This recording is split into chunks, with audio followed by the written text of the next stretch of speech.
নমস্কার বন্ধুরা, আমি কোজাগরি আবারও চলে এসেছি তোমাদের সামনে একটা ভিডিও উপস্থাপন করতে। আজ আমি তোমাদের ইউনিভার্স কিভাবে সাথ দেবে তোমাদের কাছে তোমার টাকা ফেরত পাওয়ার জন্য সেই সম্পর্কিত একটি স্পেশাল টিপস বা রেমেডি যাই বলো না কেন তোমাদের সাথে শেয়ার করতে এসেছি। আশা করি এই রেমেডি থেকে তোমরা ভীষণভাবে উপকৃত হবে। যদি উপকৃত হয়েছো বলে মনে হয় বা রেমেডিটা শোনার পর যদি মনে হয় যে ভালো রেমেডি, তাহলে অবশ্যই তোমাদেরকে রিকোয়েস্ট করব ভিডিওটি বেশি করে শেয়ার করো আপনজনদের সাথে, যাতে তারাও উপকৃত হয় তোমার উপকার দ্বারা। আর বন্ধুরা, ভিডিওটা ভালো লাগলে অবশ্যই লাইক দে। কী উপায়ে রেমেডিটা সম্পন্ন করবে অবশ্যই জানাবো। তবে চলো তার আগে একটু আমার চ্যানেলের ইন্ট্রোটা দিয়ে ফেলি। বন্ধুরা, যারা ইউটিউব থেকে দেখছো তাদেরকে জানাই আমি ওমের মা চ্যানেল থেকে সবাইকে সুস্বাগতম। আশা করি সকলে খুব ভালো আছো, সুস্থ আছো। আমিও ভালো আছি। ভিডিওটা ভালো লাগলে লাইক করো, শেয়ার করো, কমেন্ট করে জানিও যদি কিছু জানার থাকে। অবশ্যই করে আমি তোমাদের কমেন্টে রিপ্লাই দেবো। আর যারা আমার ফেসবুক পেজ কোজাগরি ঘোষ এখান থেকে যারা ভিডিওটা দেখছো তাদেরকেও সবাইকে সুস্বাগতম। আশা করি তোমরাও খুব ভালো আছো, সুস্থ আছো। যদি ভিডিওটা ভালো লাগে অবশ্যই লাইক করো, শেয়ার করো আপনজনদের সাথে, কমেন্ট করে জানাও যদি কিছু জানার থাকে। অবশ্যই আমি তোমাদের কমেন্টে রিপ্লাই দেবো। আচ্ছা, এবারে চলো মূল পর্যায়ে চলে যাই। আচ্ছা, একটা কথা বলো তো, যদি কাউকে যখন কোনো টাকা দিচ্ছ, সেই টাকাটাই যদি হঠাৎ করে তোমার কাছে ফেরত চলে আসে, সেটা তোমার ব্যাংক অ্যাকাউন্টেই বলো বা যে কোনোভাবে তোমার হাতে বলো, যদি সেই টাকাটাই ফেরত চলে আসে, তাহলে জিনিসটা কেমন হয়? খুব ভালো হয়, তাই না? আমরা যখন কোথাও কোনো পেমেন্ট করি কোনো জায়গায়, তখন আমাদের হঠাৎ করে মনে হয় যে অনেকটা টাকা বেরিয়ে গেল। সেই সময় মনে হয় যে আমি যে কষ্ট করে এই জায়গাটা এখানটায় কষ্ট করে এইভাবে টাকাটা উপার্জন করলাম, তারপর সেই টাকাটা কাউকে দেবার পর যখন অবশ্যই কাজে দেবার পর যখন মনে হয় এই টাকাটা তো আমার কমে গেল, আবার আমাকে খেটে ভালোভাবে রোজগার করে সেই টাকাটা আনতে হবে। যদি বন্ধুরা এমনটা হতো, ঠিক যত টাকা পেমেন্ট করলে তত টাকাই তোমার ব্যাংক অ্যাকাউন্ট বা তোমার হাতে আসলো, তাহলে কেমন মিরাকেল হতো বলো তো? হ্যাঁ বন্ধুরা, ইউনিভার্সের দেওয়া এই ছোট্ট রেমেডিটা সম্পন্ন করার মাধ্যমে তোমরা কিন্তু এই কাজটা করতে পারবে। এটা ভীষণ সহজ কাজ। একটা কথাই আছে যে তোমার যতটুকু প্রাপ্য তোমার কিন্তু ততটুকুই থাকবে। তুমি তাতে লাফাও, ঝাঁপাও, চিৎকার করো, যাই করো না কেন, তুমি কিন্তু কোনোভাবেই পাবে না। অতএব তোমার প্রাপ্য যতটুকু তুমি ততটুকুই পাবে, তার বেশি তুমি পাবে না। এক্ষেত্রে আমার কিছু কিছু সময় মনে হয়, যখন আমাদের বেশি কিছু চাওয়ার থাকে বা পাওয়ার থাকে, সেখানে আমরা যদি আমাদের মনে এইটা আনতে পারি, এই ধারণাটা যে আমি যেটা পেয়েছি ভগবান আমাকে তার থেকে, আমার যেটা পাবার যোগ্যতা ছিল তার থেকে ভগবান আমাকে অনেক বেশি দিয়েছেন, এতেই আমি অনেক খুশি আছি। হয়তো এইটুকুও পাবার যোগ্যতা আমার থাকেনি, আমি সেই তুলনায় অনেকটাই পেয়েছি।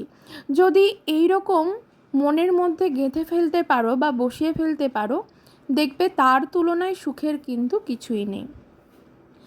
যদিও আমার বলা এই কথাগুলো অনেকের খারাপ লাগতে পারে, বা কিন্তু যখন দেখবে মানসিক শান্তির জন্য, ডিপ্রেশন থেকে বেরোনোর জন্য, বন্ধুরা, আমাদের জীবনে বাঁচতে গেলে অর্থ অবশ্যই প্রয়োজন। অর্থ ছাড়া আমরা কিন্তু কেউ এক পাও চলতে পারবো না।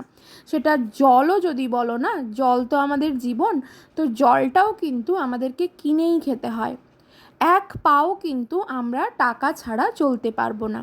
কিন্তু ওই যে বললাম, কাউকে কোনো প্রাপ্য টাকা দেবার পর যদি তোমার মনে হয় ইস আমার ওখান থেকে কমে গেল, যদি ওই টাকাটাই আবার আমি ফেরত পেয়ে যেতাম ভগবানের কৃপায়, তাহলে কতই না ভালো হতো, তাই না? এটার জন্য তোমাদেরকে একটা ছোট্ট কাজ করতে হবে, একটা ছোট্ট জিনিস জব করতে হবে। কি করতে হবে ভালো করে শুনে নাও, চাইলে কিন্তু লিখে নিতেও পারো। আমি স্ক্রিনে একটা নাম্বার দিয়ে দেবো, তো ওই নাম্বারটা তোমাদেরকে জব করতে হবে। কোন সময় জব করতে হবে সেটাও বলে দেবো। নাম্বারটা হলো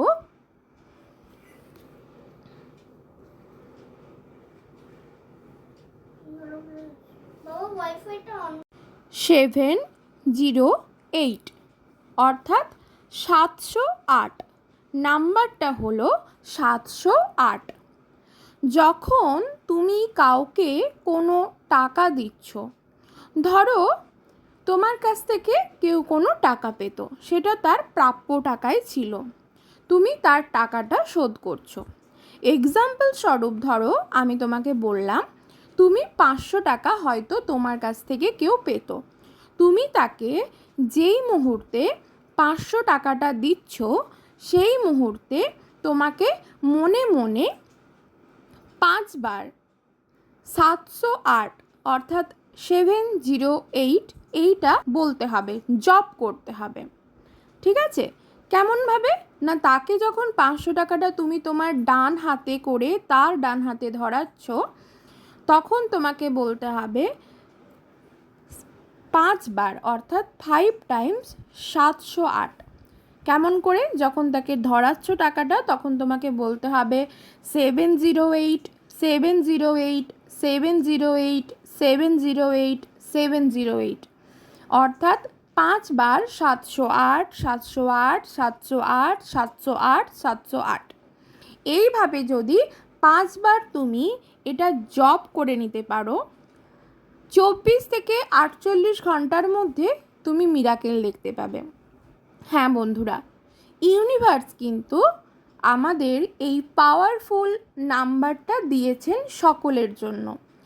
আমরা ইউনিভার্সের কাছে কৃতজ্ঞ। যদি ইউনিভার্সের দেওয়া এই নাম্বারটি কাউকে কোনো টাকা পেমেন্ট করার সময় যদি 5 বার অর্থাৎ 5 টাইমস এই 708 নাম্বারটি জব করতে পারো, তোমার জীবনে মিরাকেল দেখা দেবে। এক্স্যাক্টলি তুমি যত টাকা তাকে পেমেন্ট করেছিলে ঠিক তত টাকাই কিন্তু তোমার ফেরত আসবে। হয় হাতে ফেরত আসবে, নয়তো সরাসরি ঢুকবে ব্যাঙ্ক অ্যাকাউন্টে। আশা করি বোঝাতে পারলাম। এক্ষেত্রে আরও একটা কথা বলবো, যারা এই সকল জিনিসগুলো বিশ্বাস করো না, যাদের এই কথাটা খুব হাস্যকর মনে হলো, তাদেরকে বলবো ভিডিওটা স্কিপ করেই চলে যাও। দেখারও দরকার নেই, কমেন্ট করারও দরকার নেই, করারও দরকার নেই। অর্থাৎ এটা পদ্ধতিটা মানে এই রেমেডিটা করারও দরকার নেই, এতে কিন্তু হিতে বিপরীত হয়।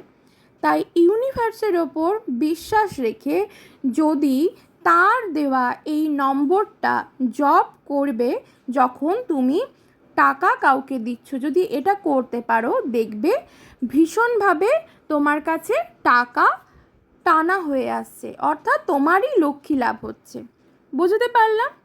আরেকটা অর্থলাভের স্পেশাল টোটকা দিচ্ছি, সেটা হলো যে কোনো বৃহস্পতিবার লক্ষ্মী নারায়ণের ঘটের কাছে বা লক্ষ্মী নারায়ণের চরণের কাছে, যেটা নাভি শঙ্খ বলি আমরা, আবার অনেকে গোমতী চক্র বলে, যে কোনো দশকর্মার দোকানে তুমি পেয়ে যাবে 5টা গোটা অক্ষত।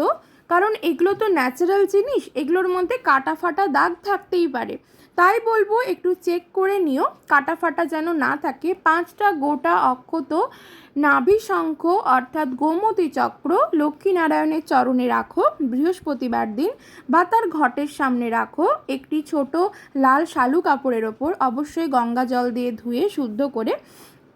তারপর শুক্রবার দিন সকালবেলায় স্নান করে শুদ্ধ হয়ে শুদ্ধ বস্ত্র পরিধান করে সেই নাভিশঙ্খ 5টিকে তুমি যেখানে টাকা রাখো সেই জায়গায় রেখে দাও।